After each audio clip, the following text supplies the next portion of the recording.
I previously worked in South Sudan with an international development consultancy company. I remember preparing to leave. I was filled with a unique sense of duty, knowing that I would be able to finally interact, observe and contribute to the poor of the poor, how other people live, much less fortunate than me, learning and listening to their struggles, their hopes and their dreams for their country.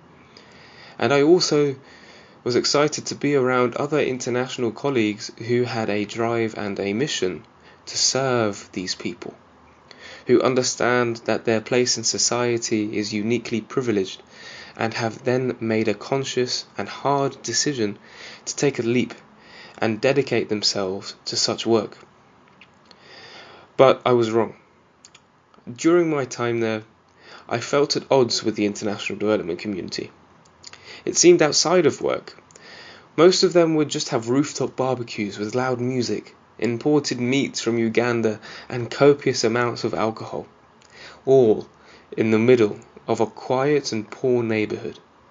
There always seemed to be a private pool party going on, half-nakedly shouting at waiters who couldn't seem to bring their food to them in time.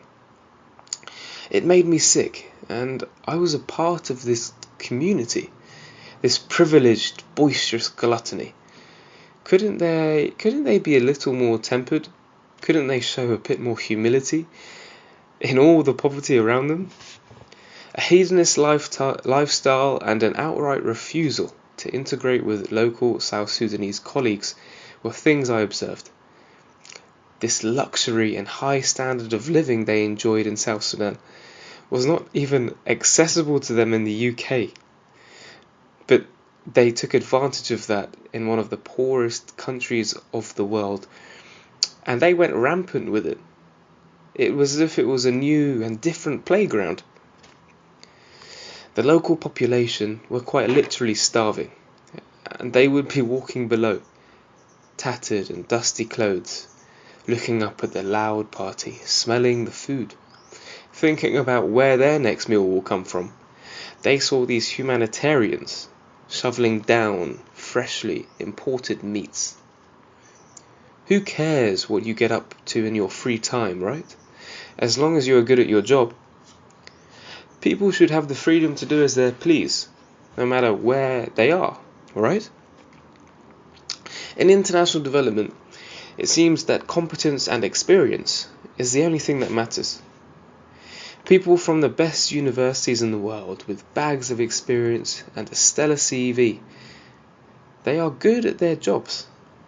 But this community lacked something else, something that a CV can never show. For example, in South Sudan, the greeting is very important. It's important as saying please and thank you or holding the door open in the UK. Not greeting or acknowledging your colleagues when you come to work in the morning is like having a door slammed in your face. And my international colleagues did this carelessly to our local South Sudanese colleagues.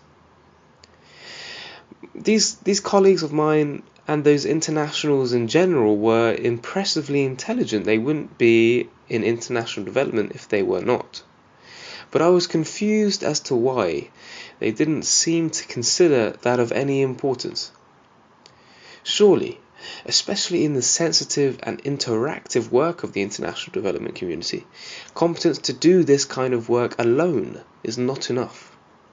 A humility to learn about a new culture and integrate along with it rather than imposing your ways. A level of empathy that says to not overindulge when all around you is poverty and starvation, and the understanding that your very existence on the African continent is marred with political and historical and economic privileges. Emphasis should be placed on competence in international development, but what should be given equal emphasis is that for each person to have an ethical character, virtue, strength of character, modesty, humility, altruism, empathy, and a partiality to others rather than to oneself. Partiality toward the self, as Confucius says, causes the strong to rob the weak. Partiality towards one's family causes great families to wreak havoc with lesser families. And partiality towards one's state causes great state to attack small states. And in the same sense, partiality to your group or your community. That's what was missing. In international development, that means integrating yourself with your local colleagues. It means trying to understand the rules of their interaction and then wanting to abide by them. Not thinking that they are too different to be friendly with or spend time with, deciding not to overeat in front of starving children, deciding to pass on luxury when everyone else is in such poverty, not shouting at waiters whose entire family depends on their job. I don't think this is too much to ask from those who have been chosen to serve the world's poor. Surely, the moral virtues of humility and modesty are basic principles that all international workers should apply when working in such fragile contexts.